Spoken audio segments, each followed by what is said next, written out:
उन सबको तो अज्ञान कहा जाता है, उसे तो भ्रम कहा जाता है। आप और हम जो देखते हैं, सुनते हैं, वो क्या है? वो हमारा भ्रम है, वो अज्ञान है। तो यहाँ पर श्री कृष्ण कहते हैं जो वास्तविक ज्ञान है वो तो सतोगुणी व्यक्ति ही जानता है। वो क्या जानता है? तो यहाँ पर श्री कृष्ण कहते हैं कि उसकी दृष्टि में क्या होता है कि ये जो जीव सारे दिखाई पड़ रहे हैं, तो श्री कृष्ण कहते हैं वो केवल आत्मा का दर्शन करता है, आवरण का दर्शन नहीं करता, वो शरीरों का दर्शन नहीं करता। आप और हम क्या करते हैं कि आप और हम शरीर का दर्शन करते हैं और शरीर के आधार पे ही हम कहते हैं कि ये मनुष्य है, ये पशु है, ये पेड़ पौधे हैं। तो हम सबको अलग अलग तरीके से जांच लेते हैं। पर श्री कृष्ण कहते हैं कि जो सतोगुणी है उसकी दृष्टि में केवल एक आत्मा है, एक आत्मा ही है जो व्याप्त है सारे संसार में, अलग अलग आवरण पहने हुए।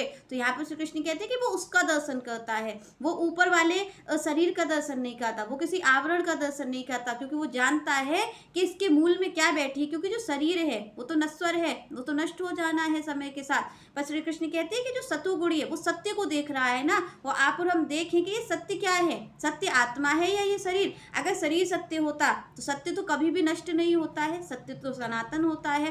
तो यहाँ पर अगर शरीर सत्य होता तो ये कभी नष्ट नहीं होता। तो यहाँ पर आप और हम देखें जो शरीर है उसकी आप प्रक्रिया देखिए कि वो क्षण प्रति क्षण बदलता ही जा रहा है। उस सत्य आप और हम देखते हैं कि सत्य कल भी वही था, आज भी वही है, वो आने वाले भविष्य में भी वही होने वाला है।